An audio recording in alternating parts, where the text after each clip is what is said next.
18th afternoon. Right now I'm just getting the Twitter link shot out, so bear with me. Come and join me live join me live on YouTube. Let's chat stocks. All right, and we're going to be talking about the SPY, Apple, Tesla, Airbnb, and more. All right, there we go. That is done. Let's get this up and running for us. I do have my little healthy lunch over here, and let's get the chat up. So we've got the list up here. Let's pull it up on the SPY. Got my nice healthy lunch, roasted broccoli today, nice roasted broccoli with a nice kid spoon, right? So hold on 2 seconds while I get the chat up and running on the other screen. I gotta laugh at that Paw Patrol spoon or fork for my broccoli. But eating my healthy greens with a nice green shake on the side. All right, here we go. So right now, SPY performed beautifully. Hello, Asif. Hey, Mark. Hey, Daya. Beautifully off of the short today. And it looks like we hit a new top, a new high. Would be watching for it to come back down here, roughly 365.30. Seeing big volume at open today, bigger volume than we've had the past couple of days.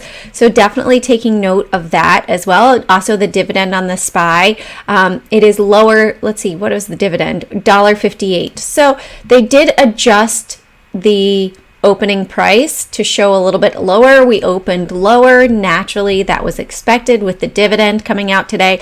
However, we are still $1.70 almost lower than that dividend price, so that's showing weakness in the SPY. We are hitting a trend line as well right here, and we danced around it earlier in the day, came up, now we've bounced above it. We did hit Brian Shannon's anchored VWAP from December 11th, and look at how that held as support. It's pretty cool, but we are below the anchored VWAP from yesterday. Yeah, so it's funny, right, Asif? So here is that megaphone for the SPY. We also have a bit of a megaphone set up like that on Apple as well. And we are above it on Apple, but we have this trend line drawn from yesterday, and we are starting to hit that as resistance. We sold off a little bit of a bearish pattern here, came down and tested the 4 EMA on Apple. So keeping all that on watch, it was natural that we would have a little bit of a retracement today because we were so far extended away from the moving averages, that rubber band snap back effect. Here, same thing, snap back, and it started a downward turn. Highest volume that we've had on Apple was right here.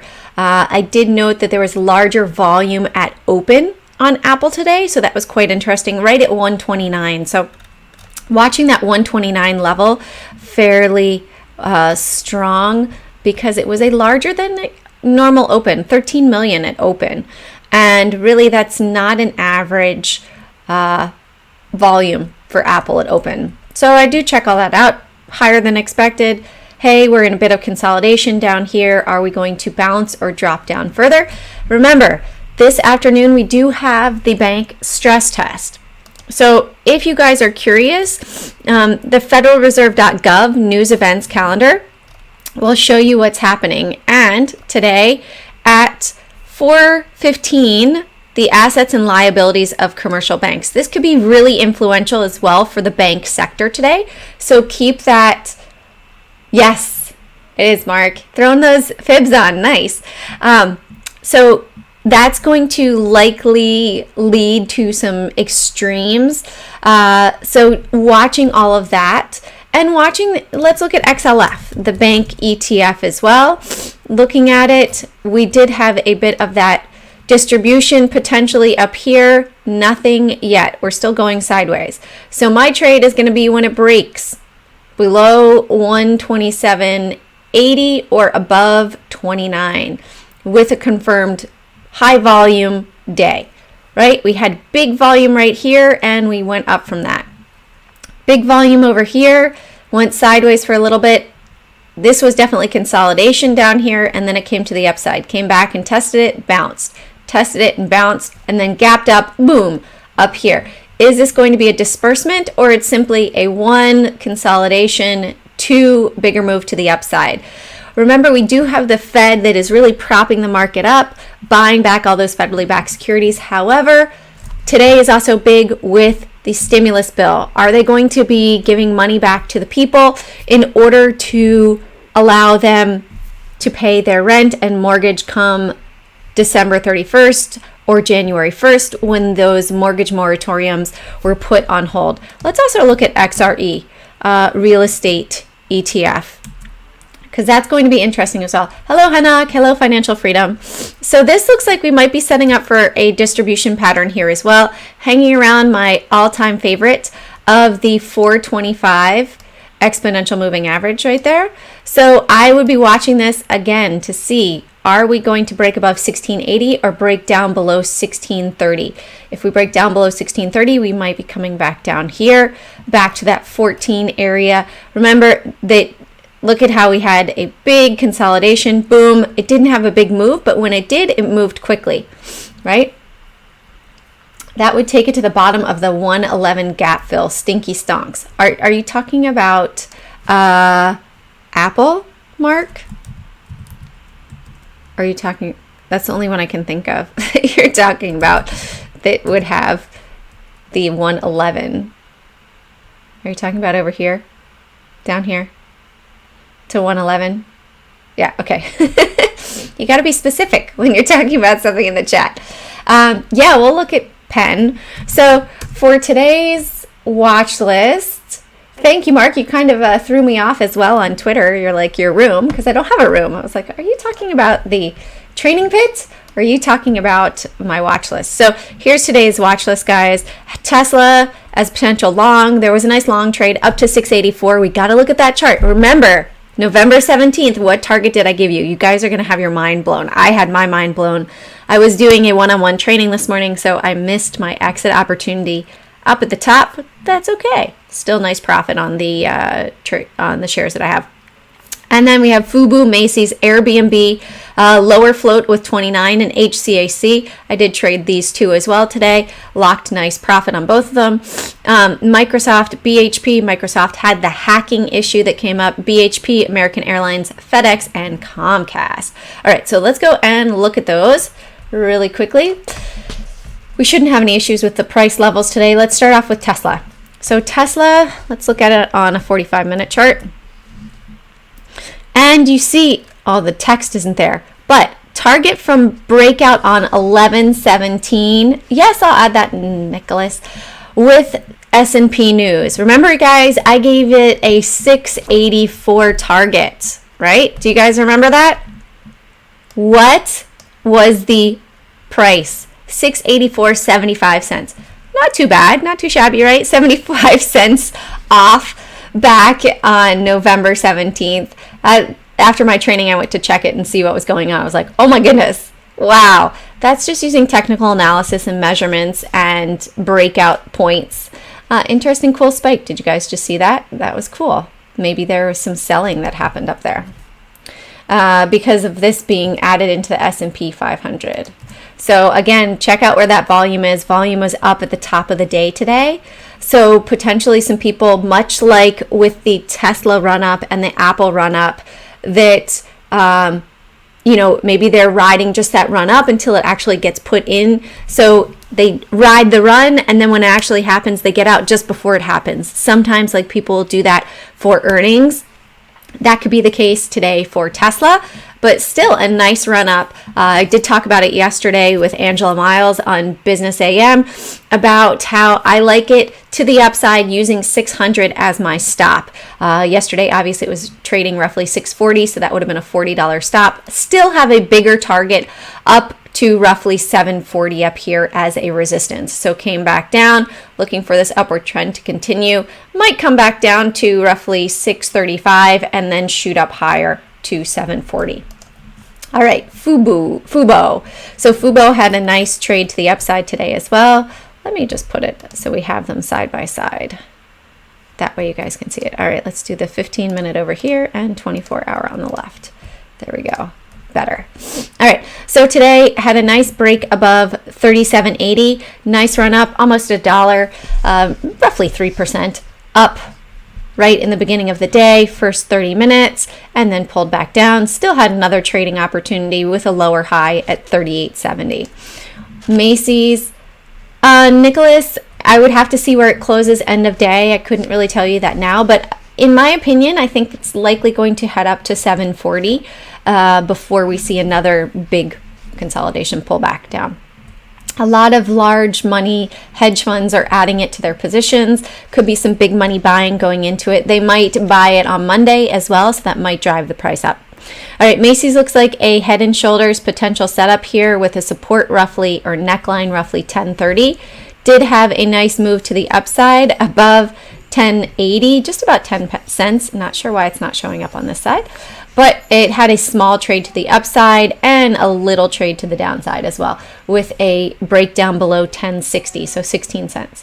Airbnb, nice trade on this one today. I got in earlier, actually got in pre-market when it was testing right over here. 153.70 was my entry, and I was willing to go ahead and let it pull back 3 cents. Took profit off up at 158.32 or 158.30 actually over here.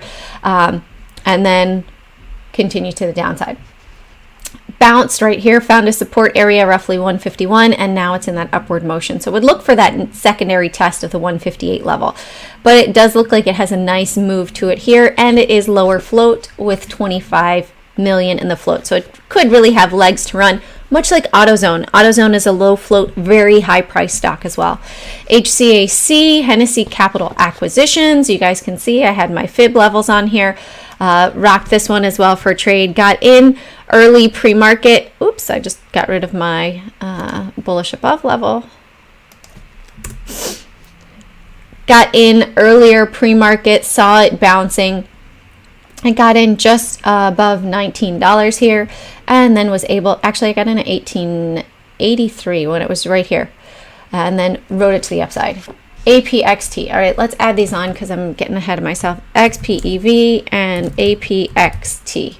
All right, so let's add those on. Microsoft, with the news of the hack today, had a little short to the downside from my support level. Oh, I just go over here and I use this fib retracement right here, ASIF. It's one of the options on TradingView. And so we've got it right here, broke down, had a nice short back down to 217. That level has actually, I don't know if they have it as an indicator. There's a lot where you can get like fib indicators, or I know Trade Ideas has that as an option as well for 61% retracement as well. What? Microsoft? Yeah, Microsoft for the past 9 months had an update that allowed the US Congress, Senate, all that good stuff to get hacked and people's personal information. If we look at Microsoft, here we go. It's probably the big news of the day. Malicious software in its systems on Thursday. So that was 14 hours ago. So that was big cybersecurity for the US, the United States, and its governments and other critical institutions. Yes. So considering that Apple and Microsoft are the top two in the Qs, likely potential move to the downside, but technically it just is having a bit of a reversal right here. Came back to the 4 EMA, even though that news came out. I would look more for a breakdown of this wedge for bigger confirmation to the downside at 211. All right. Continuing forward, BHP. I'm going to have to be really brief today, guys. So the ones that we already have on the list is going to be it, because I am doing Ticker Talker at 1 o'clock today. All right. So here we go. BHP. All right. BHP. Not really a trade either way, had bigger volume though. It does have a bullish engulfing right now. That does not mean that it will not bounce into the close. Where did we have the big volume today? Big volume was right here at this level where we're holding out right now. If we close below that, then I would likely believe that this is going to have a short and would likely come back down to fill the gap all the way down here to 65.25. So another 40 cents to the downside. Apple today, excuse me, not Apple, American, came all the way down to 16.30, low risk secondary entry. Oh, thanks, Asif. Yes, guys, if you guys like the live stream, please hit that like button. Thanks for the reminder, Asif. And also comments too play a role for YouTube. All right, came back down. We have a bit of a consolidation pattern right now where it's coming down, came down to roughly 16.35, bounced up, came back down, tested again, bounced up, a bit actually more of a downward channel. So keeping that on watch right now. It's not looking pretty. We see like there's a distribution coming down. If it were to break the trend line roughly right here, I don't need that to be quite so thick. Put it right here. That if it were to break, which also happens to be roughly that 425, about 1680 to the upside, then I would look for a bull flag continuation, wave 5 scenario. FedEx underperformed with earnings, big drawdown there. And it's interesting because when we look at the earnings reports for this quarter, a lot of them came out with higher numbers. However, the stocks dropped right afterwards. Apple, Amazon, Google, they all dropped with earnings, even though the numbers were better than expected, which goes to show you that the market really dominates the price movement, not always the news of what's coming out. All right, Comcast as well for the final short on my list today, and it performed fairly nicely. Again, the market is short bias, so not unusual to see a bunch of shorts today. Let's look at Penn. So Penn, we have this here. It's in a nice upward wedge, it looks like on the 15-minute, but it's hitting the 425. Had a reversal candlestick pattern right here, and it's testing this EMA. So I would watch to see if this can close above 184 over here, get rid of all these moving averages, and then ultimately if we can get that further continuation of the curl up above this 8 EMA over here, so above 188. We'd look for that probably on Monday. But the volume is dropping as the price is going up, which is typically an indication that there's less buying strength, and it will likely reverse. XPEV. So XPEV has had a rough run to it. This one is very speculative to me. I'm not necessarily a fan of XPEV. It is testing a trend line. However, it is holding below it. It had a short squeeze today and coming back down. Would look if it could break that $50 mark again. That's probably going to be strong resistance for the sellers to get out, for people that got in at a lower price. This could come all the way back down to 21 and it would still be in a very shallow upward trend. Yeah, my pleasure, financial freedom. All right, last one on the list today, Apxt. So Apxt in a bit of a downward trend, broke up above yesterday, going sideways, consolidation right here. It's in just like consolidation or distribution pattern right here. It's not going one way or the other for quite a while, and I would watch it to break down below 1380 or above 15. That's what I would watch for this one on the bigger picture for swing trades. But the volume is dropping, so keep that in mind. The volume is dropping and the price is going sideways. 11 watching and 8 likes. Please hit the like button. Thanks, Asif. All right, guys, I'm going to wrap it up for today. Keep your eyes peeled for the new website at CJ and Trade this weekend. Remember my watch list. I'm going to put them on sale on Sunday, 30% off all the watch lists through December 25th, maybe even through Boxing Day. I'll leave a Boxing Day sale on. So, Nicholas, I've got to run. I'm sorry, because I do have a live stream over at Ticker Talker that I have to go and prep for. So I will see you all on Sunday, roughly 1:30. Have an amazing day, guys. Carpe profit, seize those profits one trade at a time.